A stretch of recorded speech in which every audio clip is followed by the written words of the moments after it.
Hello students, let's start practical problem of NPO. But ये start करने के पहले स्टूडेंट, अगर आपने मेरे पहला लेक्चर नहीं देखा है कॉन्सेप्ट्स के ऊपर तो प्लीज़ देखिए। और ये जो पार्ट आज हम कवर करने वाले हैं सम्स में, ठीक है, वो फर्स्ट कॉन्सेप्ट वाला जो लेक्चर है उसका लास्ट वाला पार्ट है, उसी का ये कंटिन्यूटी है स्टूडेंट, ठीक है ना। जो लास्ट कॉन्सेप्ट मैंने कवर किया था एनपीओ के फर्स्ट लेक्चर में, वही कॉन्सेप्ट यहाँ पे हम उसी कॉन्सेप्ट से रिलेटेड सम्स हम यहाँ पे देखने वाले हैं, ठीक है। तो स्टूडेंट क्वेश्चन में क्या दिया हुआ है आपको, ये पहला सम है प्रैक्टिकल प्रॉब्लम।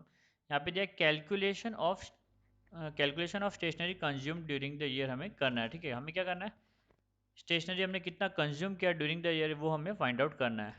और हमें एसेट साइड में दिया हुआ है 400 रुपीज़, स्टॉक ऑफ स्टेशनरी कितना दिया हुआ है 400 रुपीज़। और रिसिप्ट एंड पेमेंट साइड में दिया हुआ है स्टेशनरी परचेज 6300, कितना परचेज किया हमने 6300 का स्टेशनरी परचेज किया हुआ है स्टूडेंट, ओके। एडजस्टमेंट में लिखा है 1000 outstanding for stationery bill, 1000 rupees अभी भी आउटस्टैंडिंग है स्टेशनरी बिल को लेके। And stock of stationery has on 31st of March 2019 was valued at rupees 1800, okay. तो ये सब इन्फॉर्मेशन मुझे दी हुई है, दो एडजस्टमेंट में स्टेशनरी स्टॉक ऑफ स्टेशनरी से रिलेटेड इन्फॉर्मेशन मुझे दी हुई है, okay. With the help of the above information calculate the amount of stationery consume during the year and show it presentation in the final account of the concern, ठीक है student. तो मुझे यहाँ पे कैलकुलेशन करके बताना है कि कितना स्टेशनरी हमने कंज्यूम किया ड्यूरिंग द ईयर, ठीक है, okay. So let's start student, देखते हैं इसको हम किस तरीके से प्रेजेंट कर सकते हैं। फाइन। स्टार्ट करने के पहले आपको पता है कि ये जो स्टॉक ऑफ स्टेशनरी है जो पिछले साल यूज़ नहीं हुआ था, पिछले साल पेंडिंग रह गया था, बचा हुआ रह गया था, वो हम करंट ईयर में यूज़ करने वाले हैं। क्योंकि हम इसे करंट ईयर में यूज़ करने वाले तो इसे हम रिकॉर्ड करेंगे, ठीक है। तो सबसे पहला मैं स्टूडेंट हेडिंग लिख देता हूँ यहाँ पे, टू स्टेशनरी कंज्यूम। हेडिंग क्या लिखूंगा, टू स्टेशनरी कंज्यूम, ठीक है। अभी इसके नीचे पूरा कैलकुलेशन करूंगा किस तरीके से हमने स्टेशनरी को कंज्यूम किया। तो ऑलरेडी हमारे पास में 400 थी, जो पिछले साल का जो क्लोजिंग बचा था वो हम इस करंट ईयर में यूज़ करने वाले, तो उसको हम यहाँ पे रिकॉर्ड कर देंगे स्टूडेंट, ठीक है। ओपनिंग स्टॉक क्या रिकॉर्ड करेंगे, opening stock, okay. Opening stock rupees 400, तो 400 का ओपनिंग स्टॉक मैंने यहाँ पे रिकॉर्ड कर दिया। जो मेरे पास में पहले से था वो मैं करंट ईयर में अब यूज़ करने वाला हूँ, तो इसे हम स्टेशनरी कंज्यूम में रिकॉर्ड कर देंगे। नेक्स्ट स्टूडेंट, हमने ड्यूरिंग द ईयर 6300 का परचेस किया, कैश पेमेंट दे के मैंने 6300 का परचेस किया है, तो इसे भी हम ऐड कर देंगे, ठीक है ना, क्योंकि ये भी स्टॉक मेरे पास में आने वाला है। तो add stationery purchase during the year, okay. और ये सारा चीज़ स्टूडेंट हम एक्सपेंडिचर साइड में रिकॉर्ड करें, क्योंकि ये हमारा एक्सपेंस है, करेक्ट ना। हम पे कर रहे हैं क्योंकि ये हमारा एक्सपेंस है, ओके। और कितना कंज्यूम किया हमने, कितना यूज़ किया वो हम फाइंड आउट कर रहे हैं। तो stationery purchase during the year हमने रिकॉर्ड कर दिया। आगे इन्फॉर्मेशन दिया हुआ कि 1000 का बिल अभी भी देना बाकी है, यानी कि टोटल जो मैंने परचेज किया वो 7300 का किया, जिसमें से 6300 मैंने दे दिए, अभी भी मुझे 1000 देना बाकी है, ठीक है। देना बाकी मतलब वो भी 1000 की भी स्टेशनरी मैंने खरीदी ड्यूरिंग द ईयर, तो उसको भी हम क्या करेंगे स्टूडेंट, ऐड कर देंगे, ठीक है। तो टोटल जो परचेस है मैंने ड्यूरिंग द ईयर 7300 की थी, और मेरे पास 400 पहले से पड़ा हुआ था, यानी कि टोटल मेरे पास में 7700 की स्टेशनरीज थी, ओके।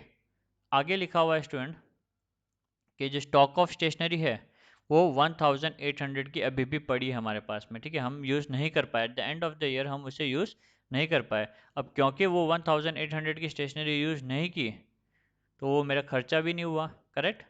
तो उससे हम क्या करेंगे, उससे हम यहाँ से रिड्यूस कर देंगे, ठीक है।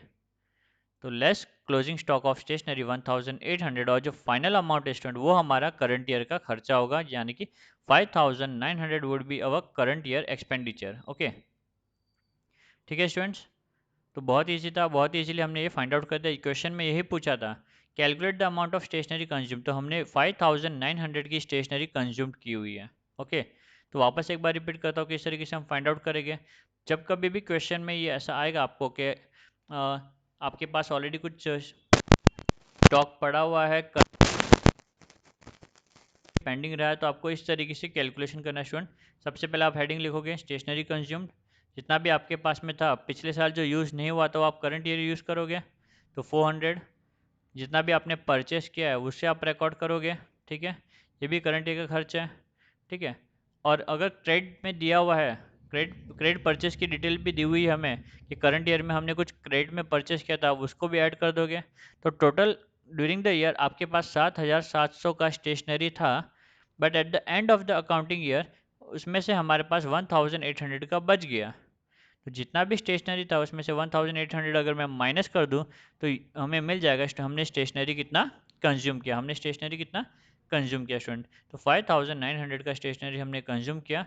अब यहाँ पे स्टूडेंट एडजस्टमेंट के दो इफेक्ट्स आ गए, बट क्योंकि हमें यहाँ पे फुल फ्लेज सम नहीं दिया हुआ है, पूरा बैलेंस शीट प्रिपेयर करने नहीं बोला, सिर्फ यही कहा गया है कि स्टेशनरी कितना कंज्यूम किया है, इसलिए हमने सिर्फ इतना ही फॉर्मेट बनाया है स्टूडेंट, ठीक है। अगर यहाँ पे कहा गया होता तो हम बैलेंस शीट भी बनाते, और बैलेंस शीट अगर बनाते स्टूडेंट तो ये जो क्रेडिट परचेस है वो आपका आ जाता लायबिलिटी साइड में। कहाँ आता है स्टूडेंट? बैलेंस शीट के लायबिलिटी साइड में आ जाता है। ओके, ₹1,000 भी। और ये जो क्लोजिंग स्टॉक है student, closing stock of stationery, ये आपका आ जाता है asset side of the balance sheet, ठीक है। बट यहाँ पे वो नहीं कहा गया था, खाली यहाँ पे कहा गया था स्टेशनरी कंज्यूम्ड कितना है वो फाइंड आउट करना है।